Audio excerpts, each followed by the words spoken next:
Hi everybody, Melissa here. Welcome back to CloudMom. So winter break is upon us. I'm really excited to be heading off skiing with my kids. I love to ski. My kids love to ski. We've done it for years since they were really, really little. And being somebody who loves practical tips, for those of you who do ski and who are going away skiing over the break or over another break, I thought I would throw out 5 tips for packing for a ski trip with kids in the hopes of making this all an easier process for you guys. And of course, I'm really interested to hear if any of you guys out there have other tips. So my first tip is to strictly limit how many clothes you're bringing. Ski gear tends to be really big. The pants are big, the ski pants are big, the socks, the gloves, so you're already gonna be weighed down with all of this clothing and gear. So when it comes to things where you can really, really limit the quantity, do so, because this will really lighten up your packing. When it comes to long underwear for younger kids, depending on the age, I would say maybe 1 extra pair, maybe 2, and keep it at that. For older kids, I would say 1 pair should be enough, unless they're in the sort of teenager years where they really can start to sweat and smell, but that really doesn't happen so often skiing, so I don't think that's gonna be a huge concern. When it comes to day clothes, go super casual. Ski places, ski resorts tend to be super casual types of places. Nobody cares what you're wearing. They know you just came down off the slopes. They know you're just trying to relax and have fun. You don't have to have like the latest outfit on. Your kids can throw over, a jersey, even like a ski sort of sweater, a shirt, any sort of casual type thing, even over their ski pants if you're going out to dinner or doing anything like that, and nobody is going to care. And that's just going to make it so much easier for you not to worry about bringing an additional, 7 outfits. Strictly limiting the amount of clothes you bring and being really disciplined about it brings me to my next point. There is no need for pajamas on a ski trip. Have your kids sleep in the long underwear. They take a bath, they put the long underwear back on, and that means in the morning it's that much easier to get ready because all you have to do is put on the ski pants and the jacket, you're carrying your gloves and you're carrying your helmet, and you're good to go. It's so much easier, and there's really no need for pajamas.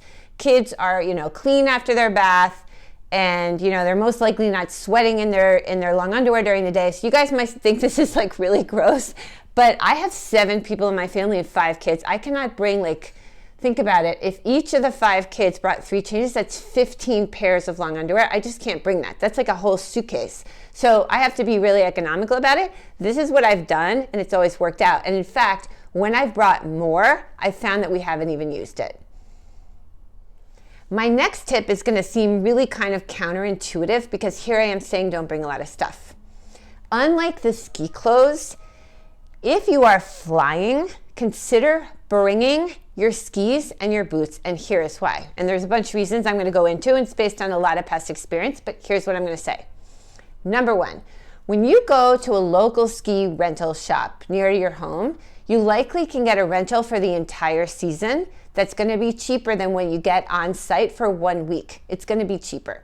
Number 2, the people are probably going to take their time with you. They're going to make sure that the boots fit properly, that the skis are the right type of skis, that the binding's released properly, all that stuff. They're going to take their time. Versus when you're showing up on a Sunday night for a ski week and everybody's like rushed, and there's often, people working there who come in and out, and you often don't get the same kind of service. And not to, say these people don't do a good job. They do. But we personally in our family have had 2 terrible accidents that have resulted, I think, in part due to this type of equipment, where bindings didn't release from skis. And in one, Beckett fell and broke his nose, and the other, Mark's knee went because someone skied over him. He fell to the side, and his boot never released from the ski, so his whole knee went and he's still dealing with that knee 3 years later.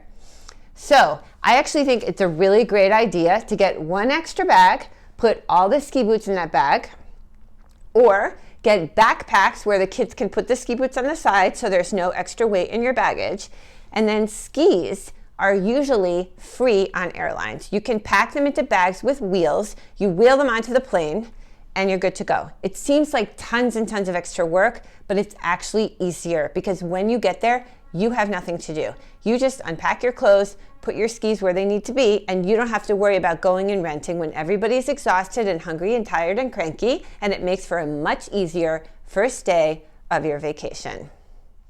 One other thing, whereas you might be renting the skis and the boots, do not rent the helmet for yourself nor for your kids, and there's a bunch of reasons for this. Number one reason is that helmets are super important to protect your kid's head. Concussions are really common in skiing, and once that helmet has sustained a powerful impact, meaning it's been banged because your kid fell on the snow with that helmet, and that kind of thing has happened, that helmet can no longer be used. It's no longer safe. You don't know if the interior protection of that helmet is working anymore.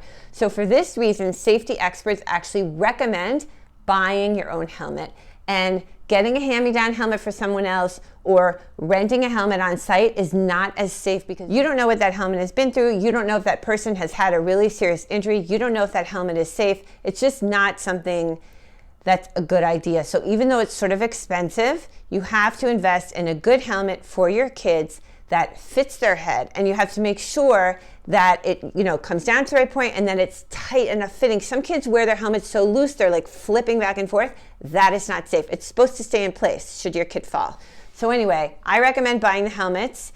Sorry that you won't get, years and years out of use of them. They have to fit at the time. But when it comes to your kid's head and the safety of their head and concussions, you don't want to mess around. My last piece of advice involves how to pack when it comes to the ski clothes. Pack child by child, and even consider, if you've got a bunch of kids, putting all their stuff in a clear plastic garbage bag with their name on it. So when you get to where you're going, depending on their age, you can just put that bag on their bed, say, organize and pack your stuff, because they're going to be getting up in the morning, hopefully, getting themselves ready, getting themselves dressed. They have to know where all their stuff is, and that's going to make it a lot easier for you. And what you don't want to do is have everything mixed up with socks and pants and shirts, so that when you get there, you have to then go through again and see what belongs to who and who should be wearing what and whose thing is what size and da-da-da-da-da. It's going to be hours more work. Pack according to children, and it should be like compartmentalized in the suitcase in stacks. Okay, so that it's very, very clear. That includes the gloves, that includes neck warmers, anything you need to do. You could tell I have 5 kids because this is the way I have to think about it. That's actually what I do in suitcases too. I pack up according to kids. I don't put like shirts, jeans, socks. I do like Headley, Lachlan, Beckett. It sort of all stacks up that way, and that saves me a lot of time when I get to where I'm going. So that's it when it comes to packing for a ski trip. I hope you guys are up to something really fun and exciting this winter break, or spending amazing time with family, relaxing, resting, and enjoying all the joys of the season. Thank you guys so much for watching CloudMom, and I will see you soon.